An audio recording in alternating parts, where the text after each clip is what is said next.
सकते हैं। मान लीजिए किसी जातक या जातिका की कुंडली में धनेश धन भाव में बैठा हुआ है, लेकिन किसी पाप प्रभाव में आ गया है। मान लीजिए कि शनि महाराज कुंडली के 12वें भाव के अंदर बैठे हुए हैं, ठीक है, और धने क्योंकि शनि 12वें में जब बैठेंगे तो अपनी वह तीसरी दृष्टि से कुंडली के धन भाव को देखेंगे। तो इसका तात्पर्य क्या? देखिए, इसका तात्पर्य यह है कि शनि की तीसरी दृष्टि जो कि धन भाव पर पड़ रही है, तो जातक को धन बचाने में यानी नगदी बचाने में यानी करेंसी बचाने में समस्याओं का सामना करना पड़ेगा।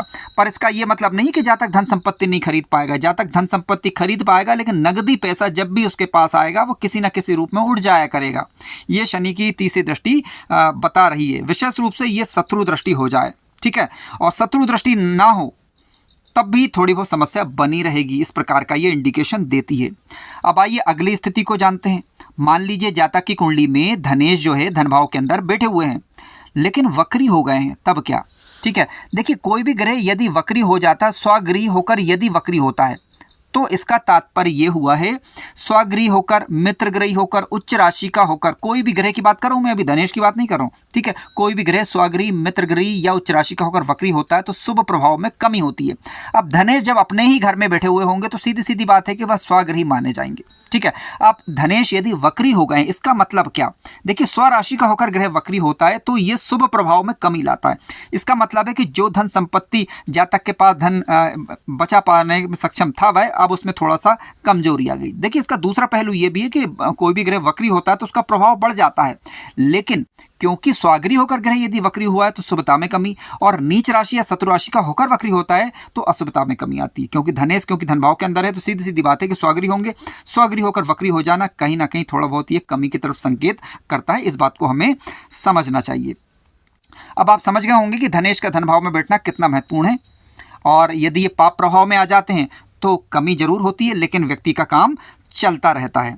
अब सवाल उठता है, क्या यही स्थिति जीवन भर रहेगी? देखिए, हाँ, ये जीवन भर इस प्रकार की स्थिति रहेगी, इस तरफ ये संकेत करता है। लेकिन जब ग्रहों की महादशाएं आती हैं, ग्रहों की अंतर्दशाएं आती हैं, तो किस ग्रह की महादशा में किस ग्रह की अंतर्दशा चल रही है, इसका अपना बहुत ही विशेष महत्व है और उसका प्रभाव पड़ता है।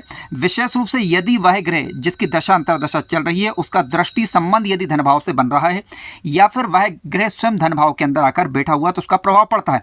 यदि वह ग्रह जो कि धन भाव के अंदर आकर बैठा है, यदि वह धनेश का मित्र हुआ तो शुभ प्रभाव देगा, ठीक है, शुभ रिजल्ट देगा, यानी उसकी दशा अंतर्दशा के दौरान धन की वृद्धि होगी। मान लीजिए कि आपका धनेश ग्रह जो है वो शुक्र ग्रह बन रहा है, ठीक है, धनेश मान लेते हैं मोटे तौर पर कि शुक्र ग्रह बन रहा है। अब शुक्र के नैसर्गिक मित्र ग्रह कौन से होते हैं? बुध हुआ, ठीक है, शनि हुए। यदि ये मित्र राशि में बैठे हुए हैं दूसरे भाव के अंदर या दूसरे भाव से संबंध बना रहा है तो इसका तात्पर्य है कि जातक के धन में वृद्धि कराने की वाली स्थिति होगी। अब कोई भी ग्रह हो सकता है, लेकिन उसका यदि नैसर्गिक मित्र ग्रह यदि मित्र राशि का होकर धन भाव के अंदर बैठता है तो उसकी दशा अंतर्दशा में धन की वृद्धि होती है। चाहे वो गुरु हो, चाहे वो मंगल हो, चाहे वो कोई भी ग्रह हो सकता है, ठीक है, चाहे वो चंद्र हो, चाहे वो बुध हो, कोई भी ग्रह यदि मित्र राशि का होकर बैठा हुआ है तो उस ग्रह की दशा अंतर्दशा में धन की वृद्धि होगी। यदि वह ग्रह शत्रु राशि का होकर बैठा हुआ है धन भाव के अंदर, या फिर शत्रु दृष्टि दिखा रहा है, तो इसका तात्पर्य है कि ये धन हानि की तरफ संकेत करता है। इस बात को हमें समझना होगा।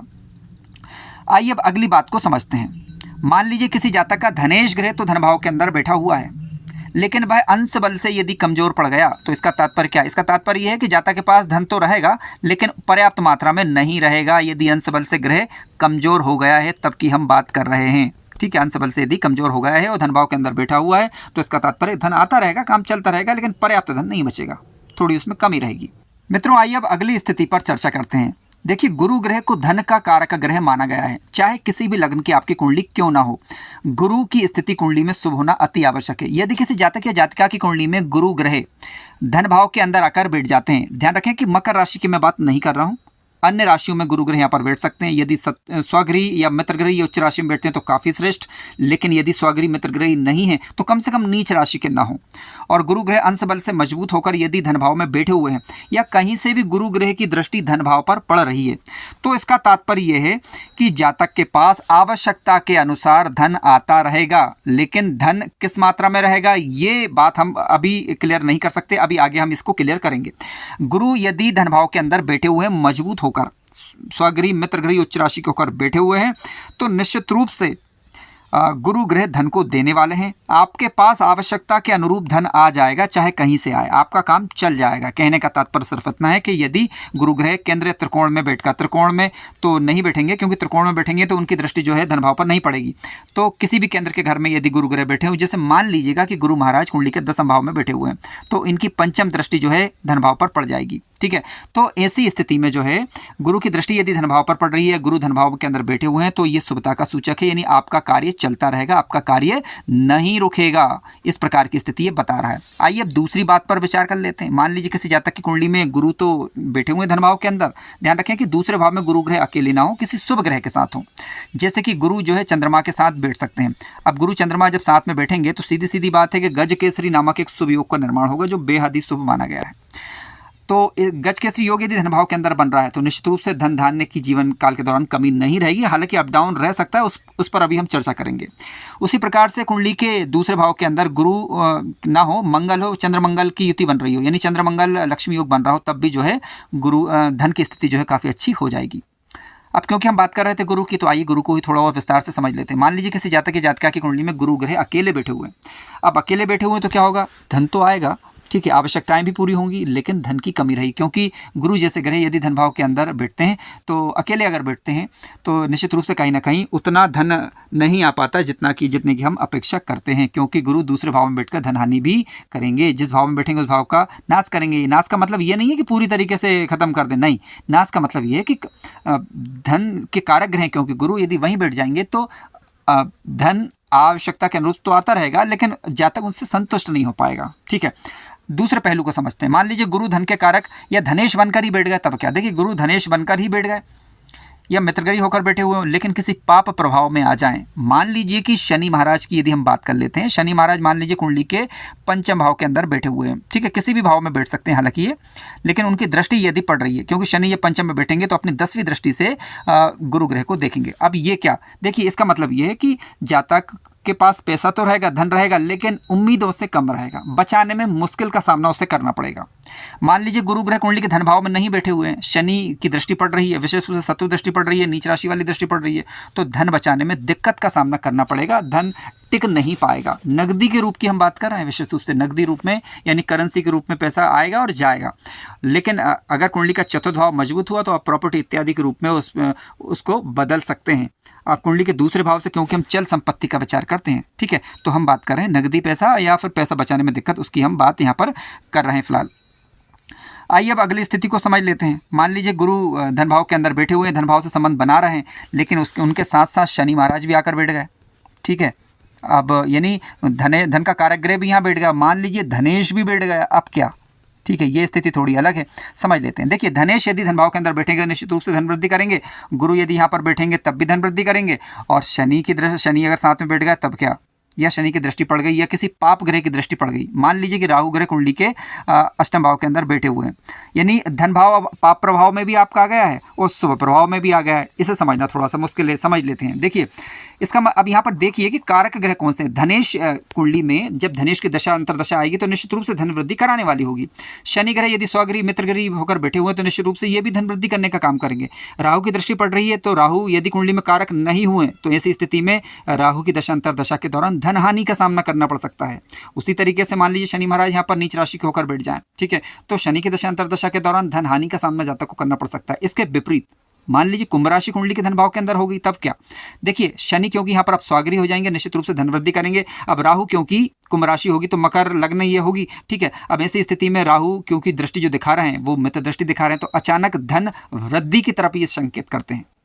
मित्रों, ध्यान रखें कि धन भाव में कोई भी नीच राशि का ग्रह दृष्टि दिखाता हो और धन भाव के अंदर कोई भी किसी भी ग्रह की नीच राशि आ रही हो तो उस ग्रह की दशा अंतरदशा जब भी आएगी तो उस समय धन हानि का सामना करना पड़ सकता है। इस बात को थोड़ा सा दिमाग में बिठा कर रखें। अब इसलिए देखिए, ऐसा क्यों? अब आप जानते हैं आपकी कुंडली को, क्योंकि यदि कोई ग्रह आने वाला है और यदि वह नीच दृष्टि प्रभाव दिखा रहा है तो धन हानि करा सकता है। तो अब आपके पास ऑप्शन ये है कि आप उस ग्रह से संबंधित उपाय कर लीजिएगा ना। उपाय करेंगे तो क्या होगा कि जितना वह नुकसान देने वाला है या दे सकता है उतना नहीं दे पाएगा, ठीक है। और अपने धनेश को और गुरु ग्रह को मजबूत कर लीजिए शुभ तरीके से, तो समय आएगा निकल जाएगा, पता भी नहीं चलेगा। मित्रों, आइए आप कुछ दुर्योगों को समझ लेते हैं। मान लीजिए किसी जातक या जातिका की कुंडली के धन भाव के अंदर कुछ दुर्योग बन जाए, जैसे कि मंगल और राहु की युति हो जाए मान लीजिए धन भाव के अंदर, तो इसका मतलब क्या? देखिए यहाँ पर अंगारक योग यदि बनता है तो इसे मैं ठीक नहीं मानूंगा, ठीक है। इसके अलावा द्वंद्व योग का निर्माण होता है। द्वंद्व योग का मतलब है कि मंगल और शनि की युति यदि कुंडली के धन भाव के अंदर हो जाती तो इसे भी मैं ठीक नहीं मानूंगा। अब क्योंकि अंगारक योग यदि यह द्वंद्व योग कुंडली के धन भाव के अंदर बनता है तो निश्चित रूप से धन के लिए जातक को आर्थिक समस्याओं का सामना करना पड़ता है, इसमें कहीं भी कोई दो राय नहीं है। लेकिन अब कुछ स्थितियों पर विचार कर लेते हैं।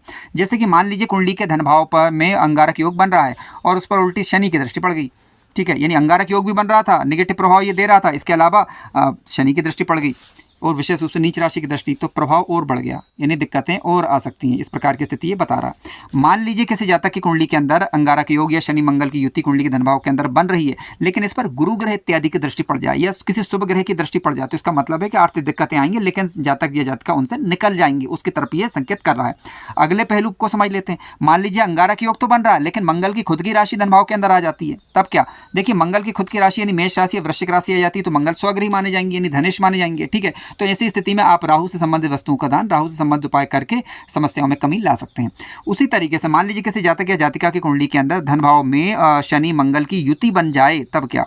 देखिए शनि मंगल की युति बन जा रही है और वहां पर यदि मकर राशि आ गई, ठीक है, या फिर कह सकते हैं कि कुंभ राशि आ गई, तो ऐसी स्थिति में धनेश बन जाएंगे आपके शनि महाराज। अब शनि महाराज जब स्वयं धनेश बनकर धन भाव के अंदर बैठेंगे तब क्या? तब ऐसी स्थिति में आप मंगल से संबंधित वस्तुओं का दान किसी अच्छे ज्योतिषी पंडित जी से चर्चा करने के बाद और उनसे वो जो उपाय सजेस्ट करें उनके आधार पर आप उपाय कर सकते हैं। यानी मंगल के नेगेटिव प्रभाव को घटाकर आप धन से संबंधित समस्याओं में राहत पा सकते हैं। मंगल शनि की युति यदि आपकी कुंडली के अंदर बन रही है तो मंगलवार और शनिवार को हनुमान जी के मंदिर में दिया अवश्य रखें, उनसे प्रार्थना करें, तो निश्चित रूप से कहीं ना कहीं जो द्वंद्व योग बन रहा है तो उसमें इससे बचाव कहीं ना कहीं हो जाता है। और गुरु को बलवान करें, यानी गुरु को वैदिक तरीके से बलवान करें, और धनेश जो शनि बन रहे हैं या मंगल बन रहे हैं, जो भी ग्रह बन रहे हैं, तो उनको वैदिक तरीके से बल देने का प्रयास आप कर सकते हैं, तो समस्याओं में कमी लाई जा सकती है। मित्रों इसके अलावा यदि आप किसी सॉफ्टवेयर या एप्लीकेशन के माध्यम से अपनी कुंडली बनाते हैं तो उसमें एक कुंडली अवश्य चेक करें जिसे कहा जाता है अष्टक वर्ग कुंडली। अष्टक वर्ग कुंडली के प्रत्येक भाव में कोई ना कोई अंक लिखा हुआ होता है। आप ये देखें कि अष्टक वर्ग कुंडली में यदि धन स्थान में सबसे ज़्यादा अंक लिखे हुए हैं, यानी पहले छठे 8वें या 12वें भाव की अपेक्षा, फिर से सुने, कुंडली के 6वें 8वें और 12वें भाव की अपेक्षा अष्टक वर्ग में अंक ज़्यादा लिखे हुए हों, यानी मान लीजिए कि कुंडली के छठे भाव के अंदर 12 लिखा हुआ है, अष्टम भाव के अंदर लिखा हुआ है 20, ठीक है, और 12वें भाव के अंदर लिखा हुआ है 25, और आपके धन भाव में अंक लिखा हुआ है 31, ठीक है। ये केवल उदाहरण स्वरूप में यहाँ पर बताने का प्रयास कर रहा हूँ। यदि धन स्थान में अंक ज़्यादा लिखे हुए हैं 6, 8, 12 की अपेक्षा, या फिर कुंडली के लाभ भाव में अंक ज़्यादा लिखे हुए हैं 6, 8, 12 की अपेक्षा, मान लीजिए कि लाभ भाव के अंदर 35 अंक लिखे हुए हैं, तो इसका तात्पर्य है कि धन की स्थिति आपके पास अच्छी रहने वाली है। लेकिन यदि 6वें 8वें और 12वें भाव में अंक ज़्यादा लिखे हुए हैं और धन भाव के अंदर कम अंक लिखे हुए हैं, तो यानी इसको बिंदु कहा जाता है, हालांकि इसकी चर्चा हम किसी वीडियो में करने वाले हैं। तो धन भाव में यदि अंक ज़्यादा हों, लाभ भाव में अंक ज़्यादा हों, जो कि 6, 8, 12 की अपेक्षा ज़्यादा होने चाहिए, तो इसका तात्पर्य है कि धन की स्थिति अच्छी रहने वाली है। इसके विपरीत यदि मान लीजिए किसी जातक या जातिका के अष्टक वर्ग में अंक ज़्यादा हो 6, 8, 12 के अंदर अंक ज़्यादा हो और धन भाव के अंदर अंकों की संख्या कम लिखी हुई हो, तो इसका मतलब है कि आर्थिक दिक्कतें थोड़ी वो जीवन काल के दौरान रह सकती हैं। इसकी तरफ ये इंडिकेशन देता है। मित्रों यदि आपकी कुंडली के अंदर धन की समस्या उत्पन्न हो रही हो तो आप ये देखें कि कौन से ग्रह की दृष्टि के कारण या कौन से ग्रह की उपस्थिति के कारण धन संबंधित समस्याएं आ रही हैं। तो उस ग्रह से संबंधित इष्ट की आराधना करने से, उनसे प्रार्थना करने से, और इसके अलावा धनेश को मजबूती देने से और गुरु ग्रह को वैदिक तरीके से बलवान करने से निश्चित रूप से आप धन की समस्याओं से मुक्ति पा सकेंगे, आर्थिक दिक्कतों में कमी अवश्य ही ला सकेंगे। मित्रों कार्यक्रम ज्ञानवर्धक लगा हो तो लाइक करें, चैनल पर नए हो तो सब्सक्राइब भी करें।